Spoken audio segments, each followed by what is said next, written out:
नमस्कार। आज हम बात करने जा रहे हैं कि किस तरीके से हम हमारे बॉडी की इम्यूनिटी को स्ट्रॉन्ग कर सकते हैं। और स्पेशली इम्यूनिटी का टॉपिक जो मैंने आज लाया है, उसका सबसे बड़ा रीज़न ये था कि मैं खुद अपने बॉडी में काफ़ी सुधार महसूस कर रही हूँ after applying so many things. सबसे पहले मैं आपको ये बताना चाहूँगी कि अगर आपको भूख नहीं लग रही है, आप बहुत ज़्यादा पतले हैं या फिर आपको एसिडिटी हो जाती है, अगर आप थोड़ा सा भी खा लेते हैं आपका पेट फूल जाता है और शाम तक आप फिर कुछ खा नहीं पाते हैं, या फिर फ्रीक्वेंटली आपके बॉडी में हाथों में पैरों में दर्द होना, आपको कॉन्स्टिपेशन होना, बहुत ज़्यादा गैस प्रोड्यूस होना, वो एक बहुत बड़ा एग्जाम्पल है कि आपका बॉडी वातादोष से सफ़र कर रहा है और आप एक एक्टोमॉर्फ हो। मैंने अब अपनी लाइफस्टाइल में ऐसे कौन से सुधार किए हैं जिनसे मेरे को काफ़ी हद तक इन सभी प्रॉब्लम से रिलीफ मिल पाया है। लाइक मेरा हंगर इंक्रीज़ हुआ है, मेरा इम्यूनिटी बूस्ट हुआ है, फ्रीक्वेंटली हाथ में पैरों में दर्द होना उससे भी मुझे रिलीफ मिला है, और कॉन्स्टिपेशन में भी मुझे काफ़ी रिलीफ मिला है। And still I am working on my body on a regular basis.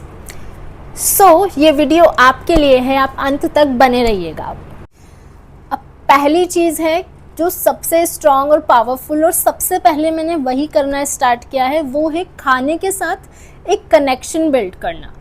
लेकिन जब आपको भूख ही नहीं लग रही है तो आप कनेक्शन कैसे बिल्ड कर पाओगे? तो व्हाट आई डिड, मैं जब भी खाना खाती थी ना, तो मैंने स्टार्ट किया कि मैं सिर्फ 80% खाऊं।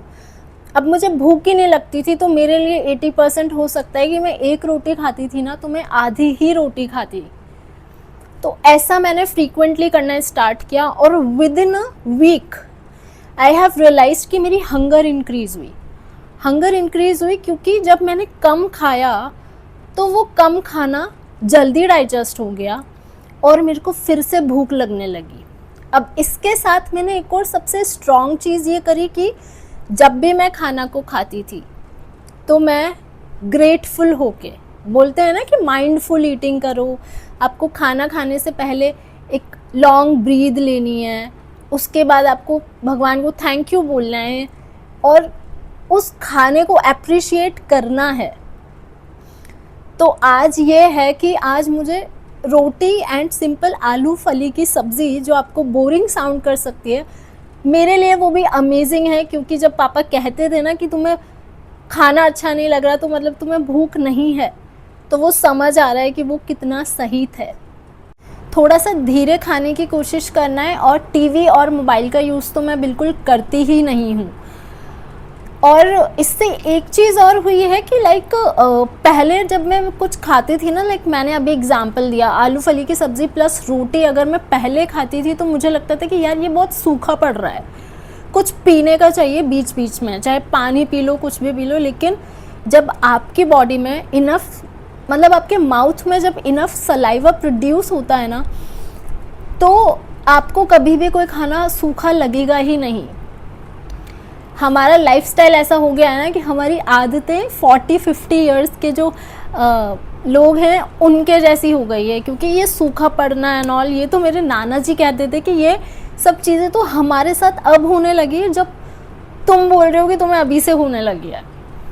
तो we really need to eat in a mindful way. अब दूसरे नंबर पे मैं कुछ ऐसी टिप्स आपको देना चाहूँगी कि लाइक अगर गर्मी का मौसम है और आपको इंडाइजेशन पे काम करना है, तो सबसे इम्पॉर्टेंट 2.5 से 3 लीटर पानी का इंटेक आप रखिए। चाहे तो 1 लीटर की बॉटल भर लीजिए, उसको 2 से 3 बार फिल करके उसको पीने का गोल रखिए। और इसके साथ में लाइक इसी में इंक्लूड कर कर अगर आप थोड़े से फ्रूट्स लेंगे तो उससे भी आपकी वाटर की रिक्वायरमेंट पूरी होगी।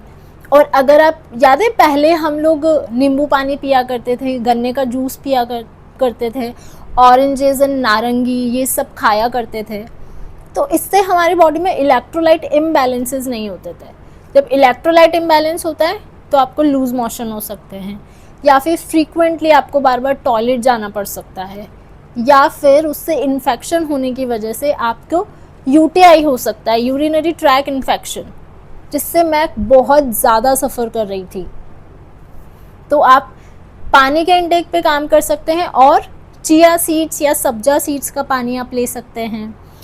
और आप सुबह उठकर कोई भी ग्रीन जूस ले सकते हैं, या फिर किसी भी तरह का ठंडी प्रकृति का जो होगा ना, कूलिंग इन नेचर, उस तरह की चीज़ों को आप ले सकते हैं। वो आपको काफ़ी हेल्प करेंगे स्पेशली इन डाइजेशन में। अब ये समर्स की बात हो गई। विंटर्स में मैंने क्या किया था, खाना खाने के आधा घंटा बाद मैं जिंजर टी लेती थी, सो दैट मैंने जो खाना खाया है वो प्रॉपर तरह से डाइजेस्ट हो। सुबह उठ के वार्म वाटर में आप थोड़ा सा घी डालेंगे गुड क्वालिटी का, तो वो आपके बाउल मूवमेंट में बहुत हेल्प करेगा और आपको इनडाइजेशन में काफ़ी हेल्प करेगा।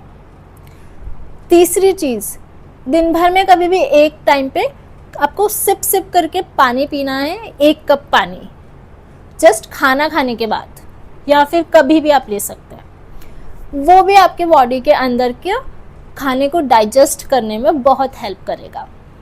अब समर्स में आप जो सब मैंने सजेस्ट किया वो लेंगे तो वो आपको हेल्प करेंगे ड्राइनेस को रिड्यूस करने में, क्योंकि कभी कभी वाटर डोमिनेंट जब होते हैं तो उनकी बॉडी में बहुत ड्राइनेस आ जाती है, तो फिर समर्स में कूलिंग चीज़ों की ज़रूरत होती है। और विंटर्स में जब आप ये जिंजर टी वगैरह लेंगे तो वो हेल्प करेगा आपको सर्दी जुकाम एंड कफ से बचाने में। थर्ड नंबर पर हम बात करते हैं एक्सरसाइज के बारे में। तो जब मैंने स्टार्टिंग में स्टार्ट किया था वर्कआउट करना, तो आई वॉज नॉट 100% रेडी, क्योंकि ऐसा लगता था यार ये चीज़ ना आप 10 दिन कर सकते हो, 2 महीना कर सकते हो, लेकिन पूरी ज़िंदगी एक्सरसाइज कौन कर सकता है। बट अभी 2024 में जून में मैंने एक्सरसाइज करना स्टार्ट किया था, लेकिन तब से लेकर अभी तक जो रिज़ल्ट मैं देखती हूँ, तो अब यू टर्न लेने का मन नहीं करता है। और दूसरी चीज़, प्राणायाम, हफ्ते में 3 बार आपने प्राणायाम करना स्टार्ट किया तो आप स्ट्रेस और एंजाइटी से डील करना सीखोगे, या फिर वो आप बहुत ज़्यादा रिड्यूस कर पाओगे।